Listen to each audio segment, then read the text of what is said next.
أشهد أن لا إله إلا الله وحده لا شريك له وأشهد أن محمدا عبده ورسوله أما بعد فأعوذ بالله من الشيطان الرجيم بسم الله الرحمن الرحيم الحمد لله رب العالمين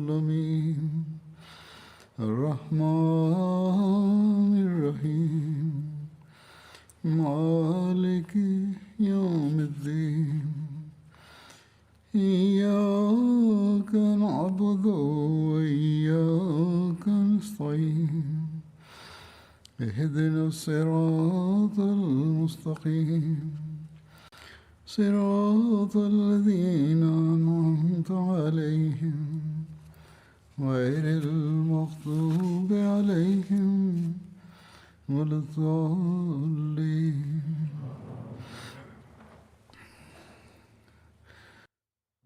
After reciting the Tashahhud, Ta'awuz and Surah Al-Fatiha, Hazrat Khalif Masih V, Ayyadahullah Ta'ala bin Nasr Aziz stated, accounts relating to the expeditions against the apostates and rebels during the era of Hazrat Abu Bakr Siddiq radiallahu anhu were being narrated. In this regard, the 9th expedition was being mentioned, which took place in Bahrain.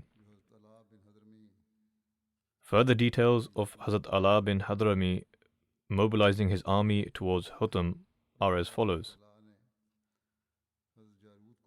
It is recorded that Hazrat Ala sent an order to Hazrat Jarud to take the tribe of Abdul Qais in order to confront Hutam and to set up camp in the neighborhood area of Hajar.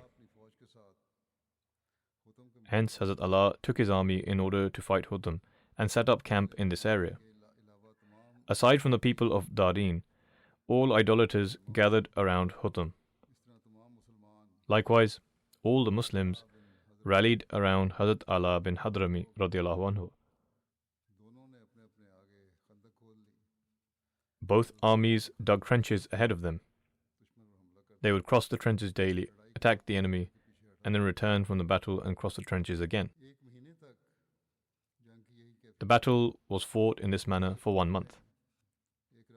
During this time, one night, the Muslims heard a great hue and cry emanating from the enemy camp. Hazrat Allah said, "Is there anyone who can investigate the actual state of the enemy?" Hazrat Abdullah bin Hazaf replied, "I will go and perform this task." After returning, he said, "Our enemy is intoxicated and is uttering complete nonsense in this state. They are the ones creating this noise." When the Muslims heard this, they immediately launched an attack on the enemy. They penetrated their camp and started killing them fearlessly. The enemy ran towards their trenches, some of whom fell in and perished, whereas others remained safe. Some of them became fearful, and several were either killed or captured. The Muslims seized all of the belongings in their camp. Those who were able to escape could only do so with the items they had with them. Among those who managed to flee was Abjar. Out of fear, the state of Hutam was such that he appeared lifeless. He advanced towards his horse, by which time the Muslims had already entered the camp of the idolaters. Although he was still heavily intoxicated, Hutam escaped from the Muslims and was about to mount his horse. As soon as he placed his foot in the stirrup, it snapped, and Hazrat Qais bin Asim killed him.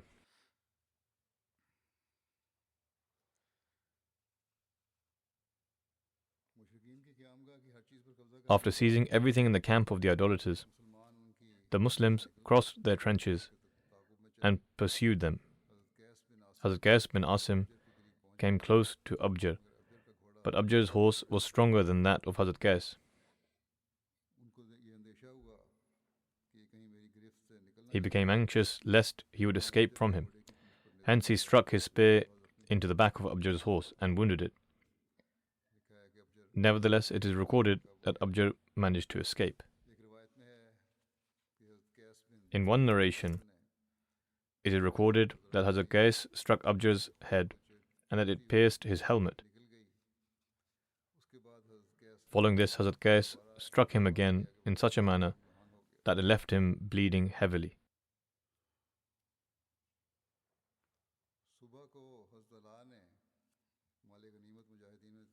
The following morning, Hazrat Allah distributed the spoils of war among those that participated in the battle, and those that demonstrated particular bravery during the battle were given the valuable clothing of the leaders that were killed. This included Hazrat Afif bin Mundir, Hazrat Qais bin Asim, and Hazrat Thumama bin Athal. Among the garments that were given to Hazrat Thumama was a valuable black printed cloak belonging to Hutam, which Hutam used to wear and strut around with pride.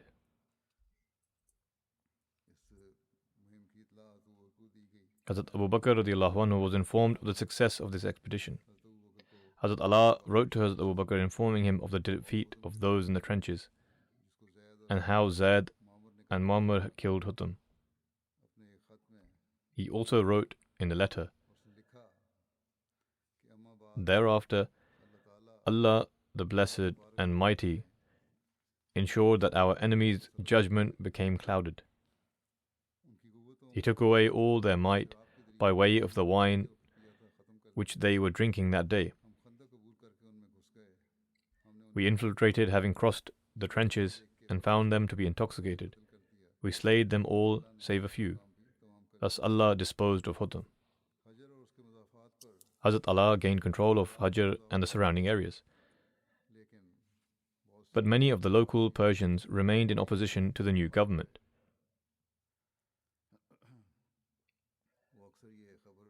They would often try to strike fear in them by spreading the news that the Medinite government in Hajar will at any moment be overthrown,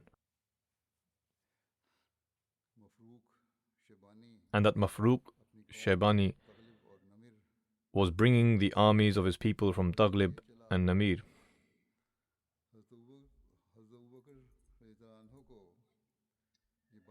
News of this reached Hazrat Abu Bakr, so he wrote to Hazrat Allah, stating, "If after investigation it turns out to be true that the Banu Sha'ban bin Tha'laba, whose leader was Mafruq, was planning to launch an attack upon you, and that the mischief-making people are spreading this news, then in order to punish them, you must send the army to destroy them, and cast fear into those tribes behind them, in a manner whereby they will no longer have the courage to raise their heads again."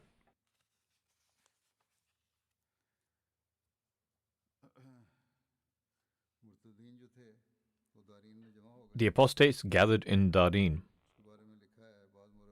In relation to this, some historians have written that the Battle of Dareen took place during the Caliphate of Hazrat Abu Bakr radiallahu anhu. However, some historians have noted that the Battle of Dareen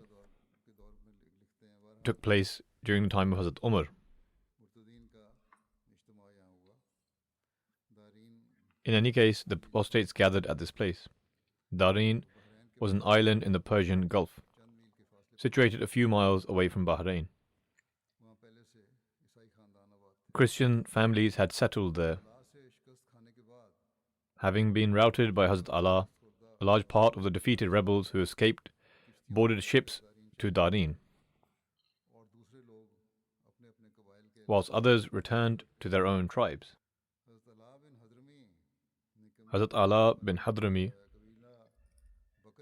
wrote to the people of the Bakr bin Wa'il tribe who remained Muslims to confront them. Hence, he ordered Hazrat Utaybah bin Nuhas and Hazrat Amr bin Abdul Asud to remain there and to keep a lookout from every direction to face the apostates.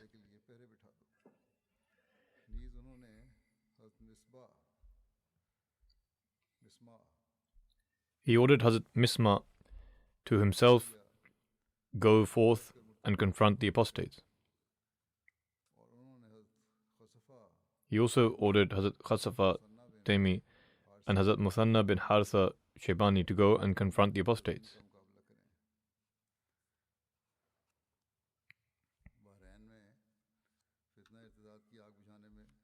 Hazrat Muthanna bin Haritha played a vital role in extinguishing the fire of apostasy in Bahrain. He supported Hazrat Ala bin Hadrami with his army and headed north from Bahrain. He gained control over Qatif and Hajar. He continued in this mission until they overcame the Persian army and their personnel who supported the apostates in Bahrain.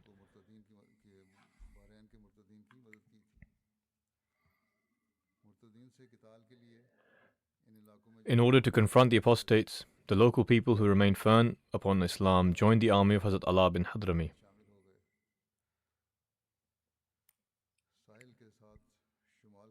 They continued north along the sea coast, and when Hazrat Abu Bakr radiallahu anhu inquired about Hazrat Muthanna bin Haritha, Hazrat Qais bin Asim said, "He is not some unknown, of an unknown background or a dishonorable person. He is Muthanna bin Haritha Shaybani." Thus, Hazrat Muthanna bin Haritha held the positions and kept watch on all routes in order to stop the apostates.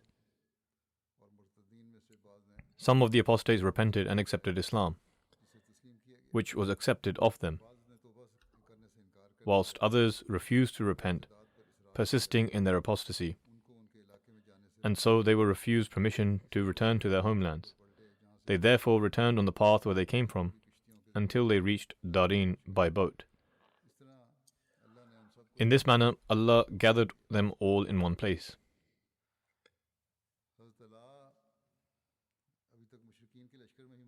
Hazrat Allah was still in the army of the idolaters when Bakr bin Wail came, who he had written letters to.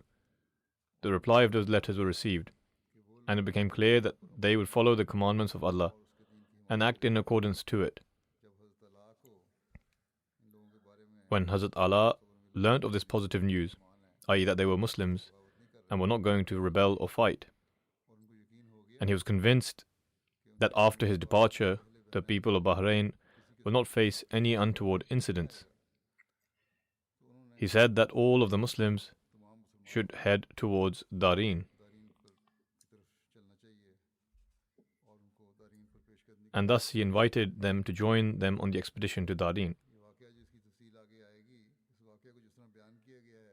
The details of this incident, which are about to be presented, and what has been narrated in the accounts relating to the way they crossed the sea, seems to be implausible. It could be possible that there is some truth to certain parts of the incident, whereas other parts of the account have been exaggerated. But if there is some truth to this, then what is the explanation? I will expound on this later. Nonetheless, it is mentioned that the Muslims did not have any boats with which to cross over to the island. Upon this, Hazrat Ala bin Hadrami radiallahu anhu gathered the people and addressed them, saying, "Allah has gathered the various troops of Satan and pushed the war up to the sea. God has demonstrated His signs for you on land, and now it is so that you may also witness them in the sea. So head towards your enemy and advance in a way you cut right through them, because Allah has gathered them in one place for you." They all replied, "By God, we shall do this." Having witnessed the miracle of the valley of Deha, until we are alive, we will not be scared of them. This narration has been mentioned in At-Tabari. The miracle which has been mentioned before was where even the camels belonging to the Muslims that had run away returned to them, and a spring gushed forth. They made reference to this incident, stating that they had witnessed that already, and now they will witness the miracle of walking on water. Then Hazrat Allah and the Muslims walked from this place up to the sea.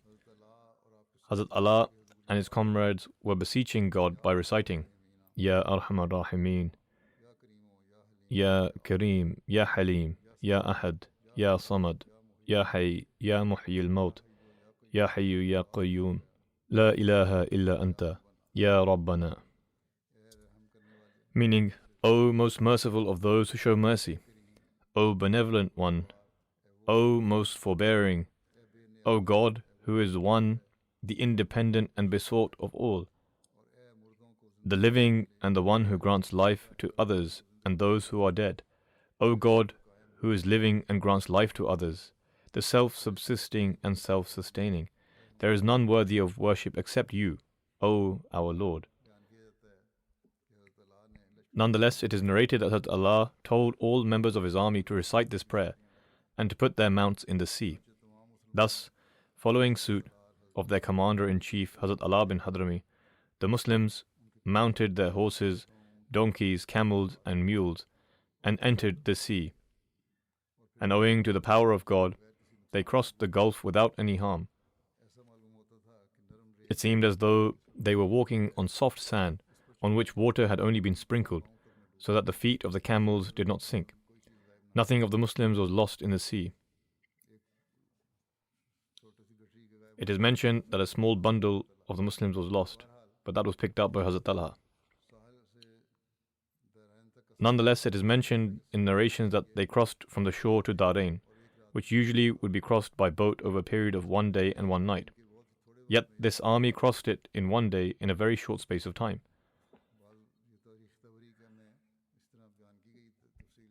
This is the explanation of the incident as mentioned in Tarikh at-Tabari. However, some contemporary scholars give an explanation to the crossing of the sea in the following manner, that it is possible that it was a time of low tide in the Persian Gulf, and that the accounts have been exaggerated.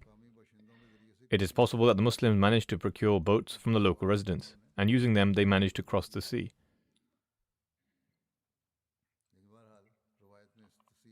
Nonetheless, there is no mention of this in the narrations.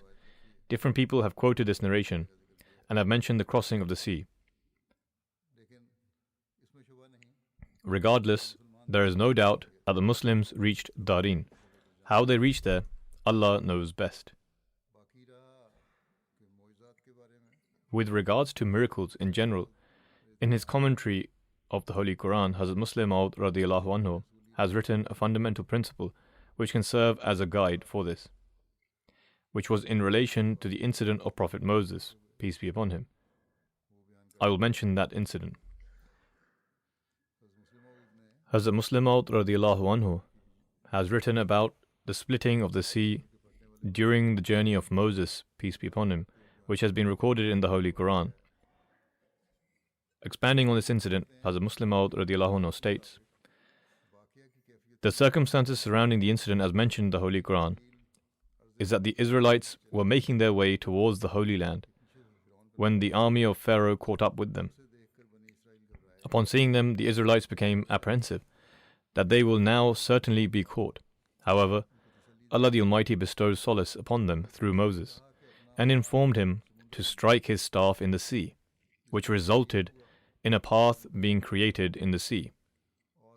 They managed to cross using it. The water on both sides appeared to them as huge mountains.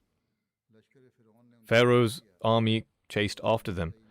However, after the Israelites had crossed over safely, the tide came in, as a result of which the Egyptians drowned. He further writes, in order to understand this incident, it is important to understand that according to the Holy Quran, all miracles are from God, and no human has a hand in it, nor the power to alter it. Thus, Moses lifting his staff and striking it in the sea was symbolic. It was not the case that the staff of Moses had any power to control the tide of the sea. Similarly, it should be remembered that there is no instance in the Quran which mentions that the sea was split into 2 parts, through which Moses passed through. Rather, in relation to this, the Quran uses 2 words. One is falaqa and the other is infalaqa, which means to become distant or separated. Therefore, the wording of the Holy Quran used in relation to this incident proves that at the time the Israelites crossed, the sea separated, meaning that it became distant from the shore, and owing to the dry land underneath, the Israelites managed to cross. This is often witnessed on sea shores. Thus, it is written in the life of Napoleon that when he invaded Egypt, he descended into the Red Sea at low tide with his army, and whilst they were crossing it, the tide began to come in, and he managed to escape with great difficulty. The miracle in this incident, i.e. the incident of Moses, was that Allah the Almighty ensured that the Israelites reached the sea when the tide was low. And as soon as Prophet Moses raised his hand, the water began to recede upon the commandment of Allah the Almighty. However, when the army of Pharaoh entered the sea, they were faced with such extraordinary hurdles that the pace of his army's pursuit of the Israelites slowed down greatly. The army of Pharaoh was still in the sea when the tide began to rise, causing the enemy to perish. The sea continuously experiences a low and high tide, and thus at times the water recedes a great deal from the edge of the shore, and at other times covers the land. The parting of the sea was in fact in relation to this very phenomenon of high and low tide.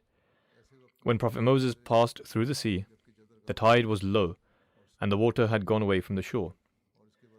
Pharaoh arrived afterwards, and owing to the fact that he had left at least one day after Prophet Moses, he marched towards the sea, and by that time Prophet Moses had crossed most of the dry land that had emerged out of the sea.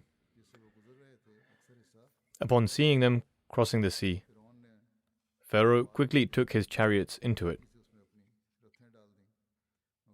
However, the wet sand proved to be fatal for him, and his chariots began to get stuck in it. It took so long to cross that the time for the high tide approached, and the water began to rise.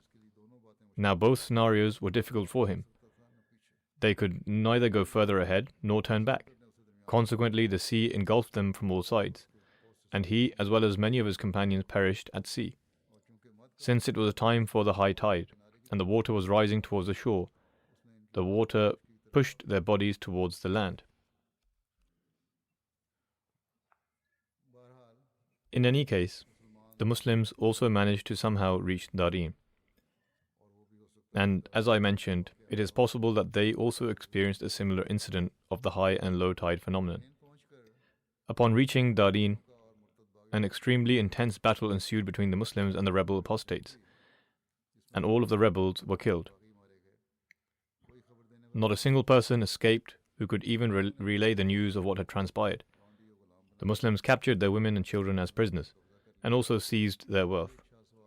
The horse riders were given 6,000 dirhams, while the foot soldiers were given 2,000 dirhams as their share from the spoils of war. It took an entire day for the Muslims to reach them from the coast as well as engage in battle with them. Upon defeating them, they all returned.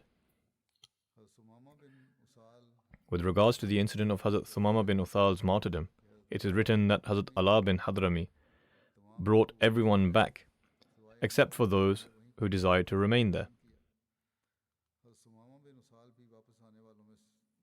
Hazrat Thumama bin Uthal was also among those who returned.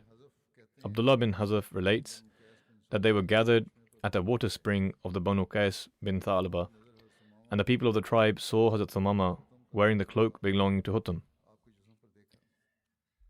This was the same cloak that Hazrat Thumama was given as part of his share from the spoils of war after Hutam was killed. The people of the tribe sent someone to inquire from Hazrat Thumama as to where he got the cloak from, and whether he was the one who killed Hutam, or was it someone else. This was because Hutam was their leader.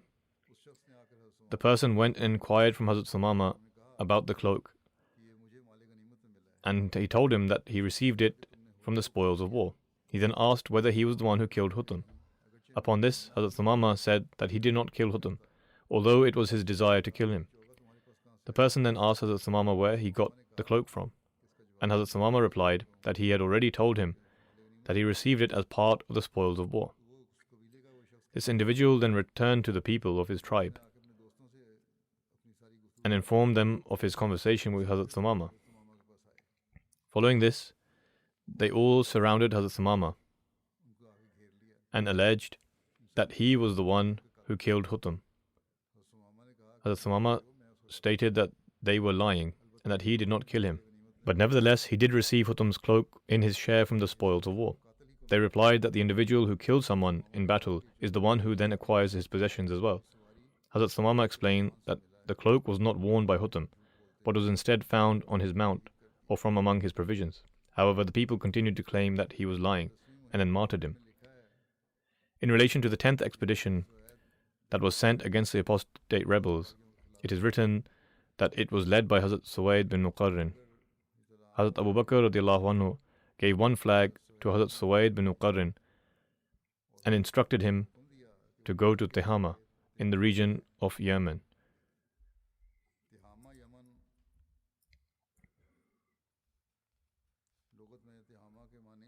According to the lexical meaning of Tihama, it is also defined as intense heat and the lack of flow of the wind. Another meaning is low terrain. There is a strip of land with a very low terrain situated towards the southwest of Yemen and on the coast of the Red Sea, which is known as Tihama. The region consists of a series of mountains on a very low terrain of land. The northern border of Tihama was close to Makkah, and the southern border was situated around 350 miles from the capital of Yemen, Sana'a. Tihama was a province in Yemen which comprised of many villages and towns. This was a description of the area of Tihama.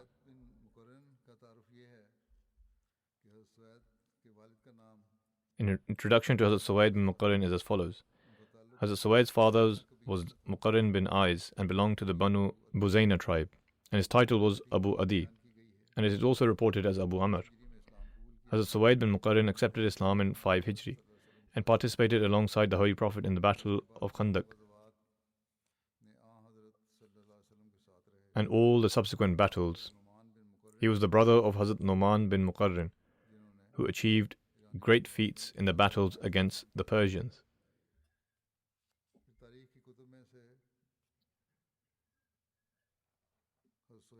Among the historical records, there are no further details mentioned of Hazrat Suwaid bin Muqarrin's expedition towards Tihama and fighting against the apostates. However, the circumstances and incidents of the people of Tihama who apostatized and rebelled is found in the books of history which have been mentioned as follows.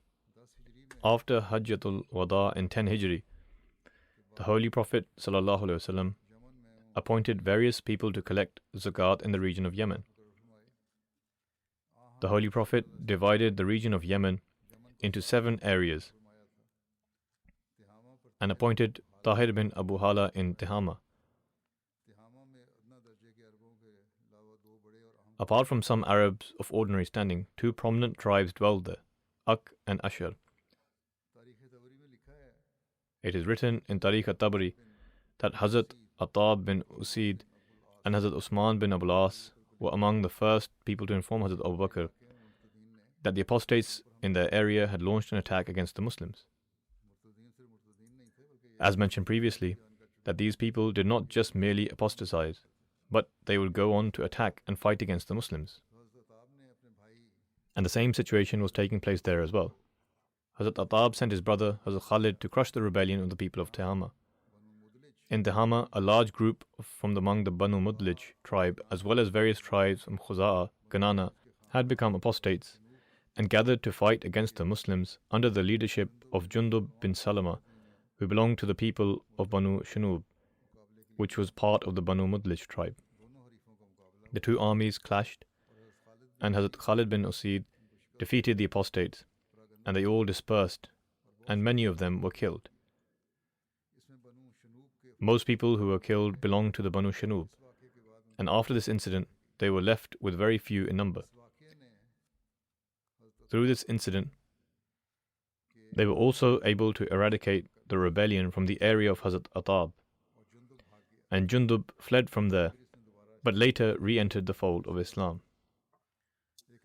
According to one narration, after the demise of the Holy Prophet ﷺ, the tribes of Ak and Ash'ar were most fierce in their rebellion in the area of Tihama. The details of this are that when these tribes received news of the Holy Prophet's demise, various people from among them gathered together along with the tribe of Khazam.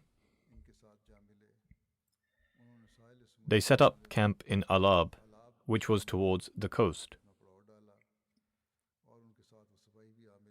They set up their camp in Alab, and all those soldiers who did not serve under any commander also joined them.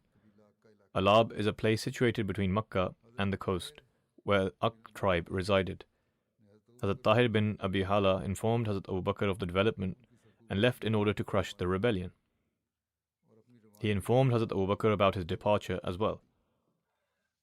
Along with Hazrat Tahir was Masruq al-Akki, and those people from the Ak tribe who did not become apostates.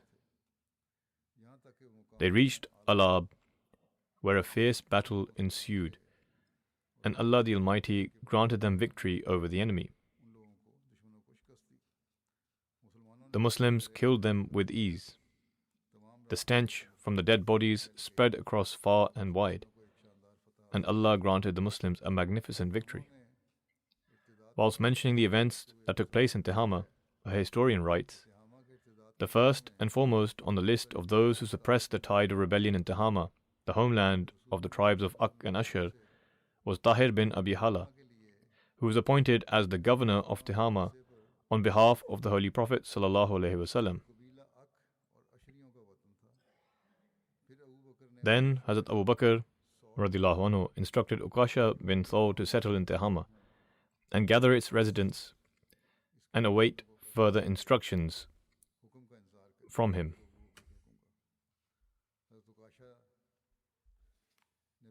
At the time of the demise of the Holy Prophet ﷺ, Hazrat Ukasha was acting as the governor of two regions of Hadramaut, namely Sikasik and Sukun. Hazrat Abu Bakr sent Jalil bin Abdullah Najli back to the tribe of Najli to gather those among his nation who were firm upon Islam and fight against those who had become apostates. Furthermore, they were also instructed to go to the tribe of Khasam and fight against the apostates there.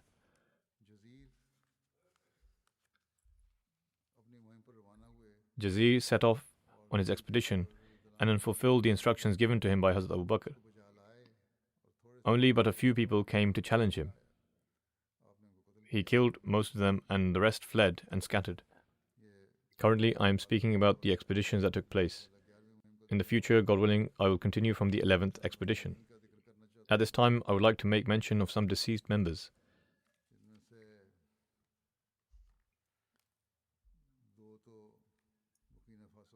Among them are two youths from Burkina Faso.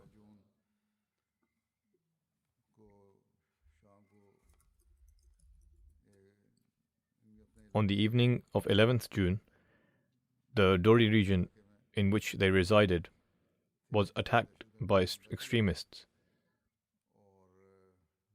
Many people were killed as a result, including our two Ahmadi Khuddam, who were working in their shop at the time. Bullets were fired and they were martyred on the scene. Verily to Allah we belong and to Him shall we return. One of them was Diko Zakaria, who was 32 years of age. In the Dori region, he had the opportunity to serve as regional guide of Majlis Khuddam al-Ahmadiyya. He also enrolled in Madrasatul Hifz in Ghana to memorize the Holy Quran. He studied there for some time and then returned. He was always prepared to render services to the Jamaat. He would always answer the call to serve and present himself. He was very regular in offering his 5 daily prayers. He also regularly offered voluntary prayers and the Tahajjud prayer. He would immediately give the alms for his monthly income and for any other income he received. He truly loved the Jamaat and Khilafat and listened to the Friday sermons on a regular basis. He also enjoyed viewing other programs on MTA.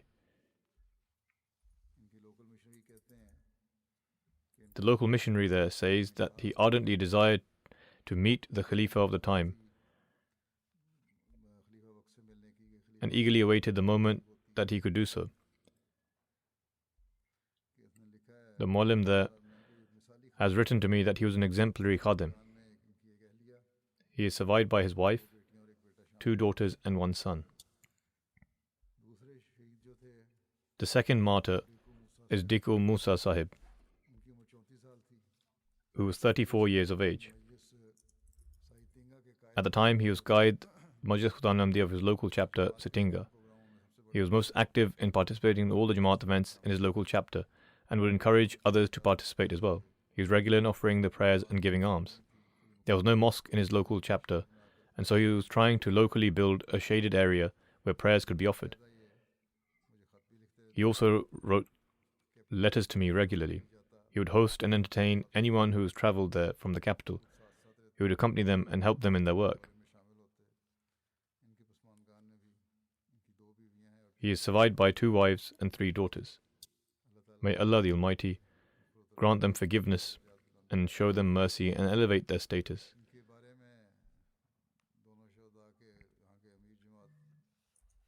In regards to both of these martyrs, the Amir of the Jamaat writes, both these Khudam were the brothers of our local missionary, Diku Ahmed Buryama Sahib, who is in charge of Radio Ahmadiyya in Dori at the moment. Ahmadiyya started in the family with their father Ibrahim Bunti Sahib, who was a very sincere and passionate member who would invite others to the path of Allah. He was also previously the Zaim of Majlis Ansarullah in Dori and passed away in 2011.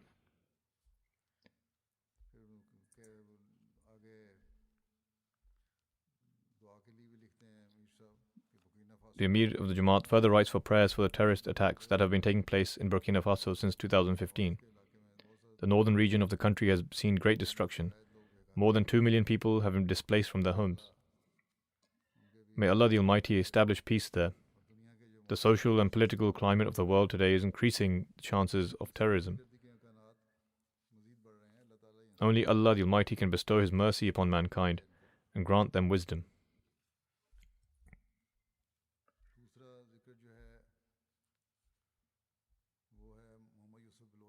The second mention is of Muhammad Yusuf Baloch Sahib, son of Ibn Nurum Khan Sahib from the village of Sadikpur in Umarkot district of Sindh. He also passed away a few days ago. Verily to Allah we belong and to Him shall we return.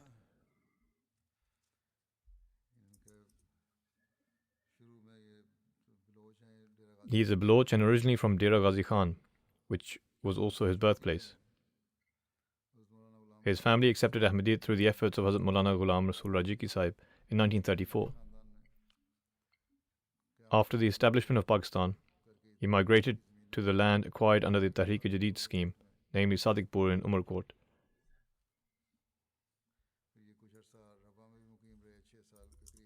He also resided in Rabwa for approximately 6 years and served as a caretaker for the mosque in his area. By the grace of Allah, he was also a Musi. He is survived by his wife, 7 sons and 4 daughters. One of his sons, Shabir Ahmed Sahib, is a missionary serving in Ivory Coast. Due to serving as a missionary in the field, he was unable to attend the funeral of his father. The deceased also has 2 grandsons who are also serving as missionaries. His son, Shabir Sahib, who is a missionary, writes, he possessed many good qualities. Ever since our childhood, we observed him to be regular in offering Tahajjud prayers.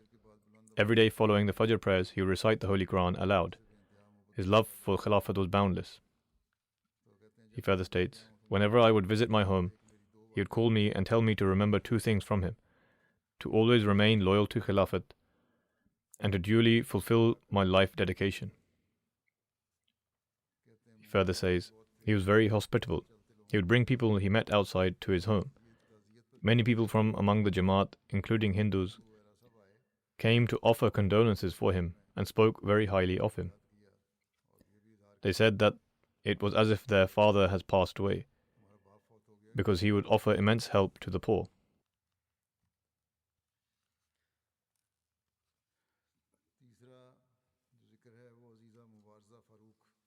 The third mention is of Mubarza Farooq, a Waqf-e-Nau from Rabwa, who was the daughter of Farooq Ahmad Sahib. She too passed away recently. Verily to Allah we belong and to Him shall we return. When she was 11 years old, she touched a high-tension electrical cable, which caused both of her arms to become paralyzed, resulting in both of them having to be amputated. Despite this condition, she never gave up hope. She continued her education. First, she practiced writing by holding a pen in her mouth, and then she would practice writing by holding a pen between both her elbows. Thus, in a matter of months, she began writing very neatly. She continued her education, and after some time, this family moved to Rabwa, where she further continued her education. She obtained her BA degree in 2013 with good grades, after which she obtained her Masters in Arabic from Talim Islam College.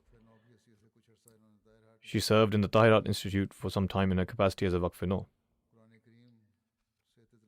She learned the Holy Quran with correct pronunciation and its translation, and would always obtain 100% marks in this subject. She would also hold classes in her local area for learning the translation of the Holy Quran. She is survived by her parents, 2 brothers and 2 sisters. May Allah the Almighty grant her forgiveness and mercy, and grant her parents patience and forbearance.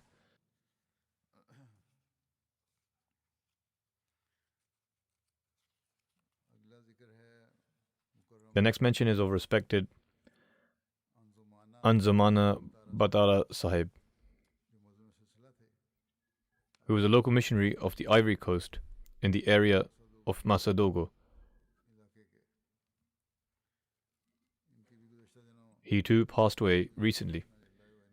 Verily to Allah we belong and to Him shall we return. Missionary in charge Sahib there writes, he was of simple nature, regular in offering prayers and keeping fasts, unobtrusive, devoted to prayer, virtuous and a pious elder. He offered a great deal of voluntary prayers and was regular in keeping voluntary fasts every Monday and Thursday. Many of his prayers would be answered. He had profound love for Khilafat. He was an excellent missionary. He accepted Ahmadiyyat in 1997 after seeing a dream. In the dream, he found himself in a forest, and he was going towards a village called Nasiyan. He was holding a sword in order to clear the path, and he recited the kalama aloud as he did so. He says, after seeing this dream, one day he learned that an Ahmadi missionary named Umar Muaz Sahib had come to Nasiyan in order to preach. He too went to Nasiyan, and upon hearing the message of the Jamaat, he pledged allegiance and said that this was the very message which Allah had directed him to accept through his dream. And so he had to strive to get to that village where he would receive the message of the faith. In any case, a short while after accepting Ahmadiyyat, he devoted his life and became a local missionary and began serving the Jamaat. When a civil war broke out in the country in 2002, communication with the Markaz could not be maintained from where he was. However, the local missionary maintained communication with the village he was in and the surrounding Jamaat, and continued the work of educating and the moral training of the members of the Jamaat, irrespective of circumstances, and kept in touch with the Markaz. Similarly, in his village, he built a mosque in his home, from where he could conducted the work of tending to the education and training of members of the Jamaat. He would also undertake long journeys to partake in programs organized at a national level. In 1998, he had the opportunity of attending Jalsa Salana in the UK. He was blessed to meet Hazrat Khalifat Masih IV Rahimahullah, and also had the opportunity of being present in a French Mulaqat program on MTA with Hazrat Khalifat Masih IV Rahimahullah, which made him very happy and would tell people that this meeting was the most beautiful moment of his life. which he could not express in words. He met me in 2004 when I visited Burkina Faso.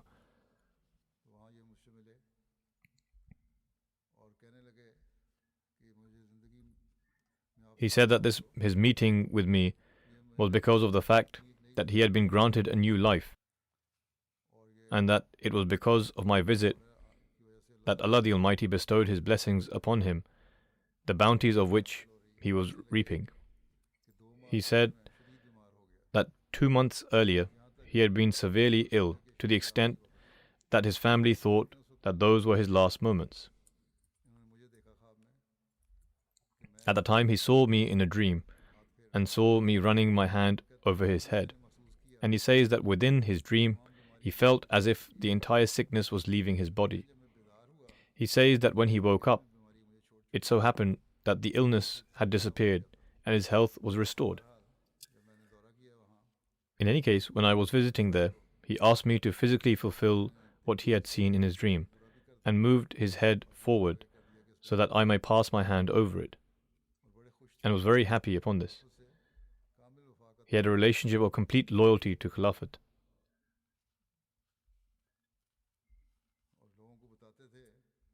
And he would tell others that the life which he had was only so that he may serve the faith, and that he would spend his remaining life doing so, an oath which he fulfilled.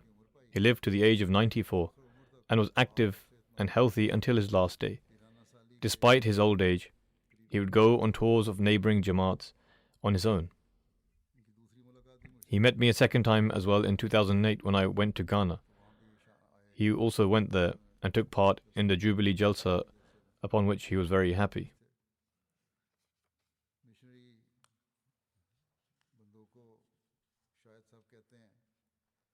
Bandogo Shahid Sahib, who is a missionary, says he had a special love for missionaries from Pakistan. He would meet them with great humility and treated them with respect and honor. He was always at the forefront of offering financial sacrifices and regularly offered his chanda.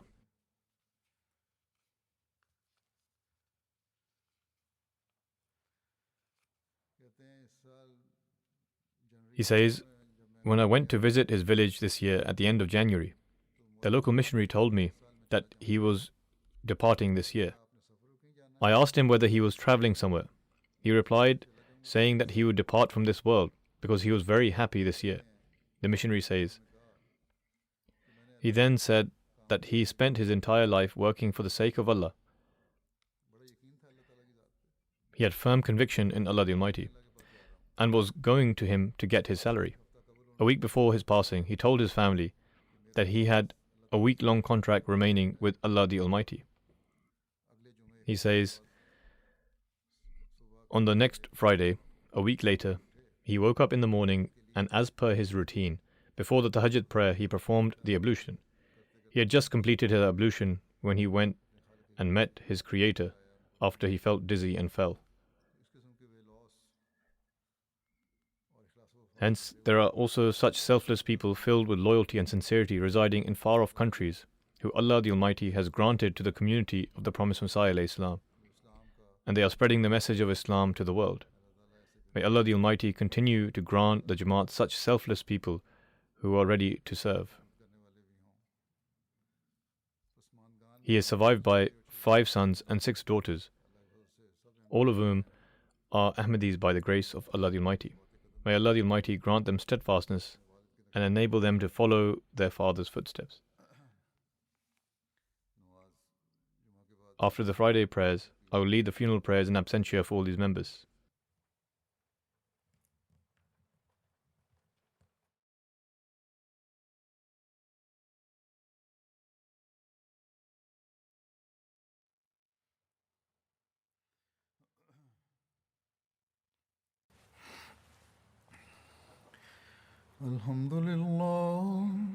الحمد لله نحمده ونستعينه ونستغفره ونؤمن به ونتوكل عليه ونعوذ بالله من شرور أنفسنا ومن سيئات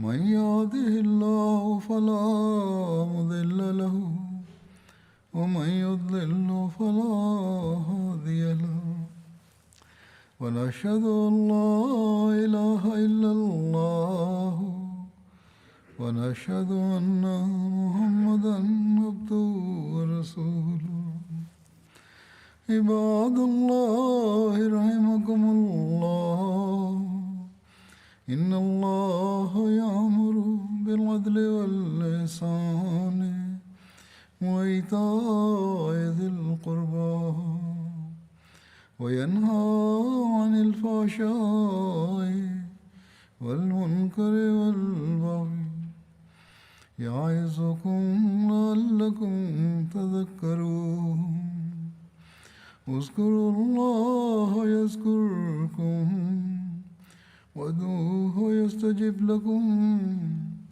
ولذكر الله أكبر.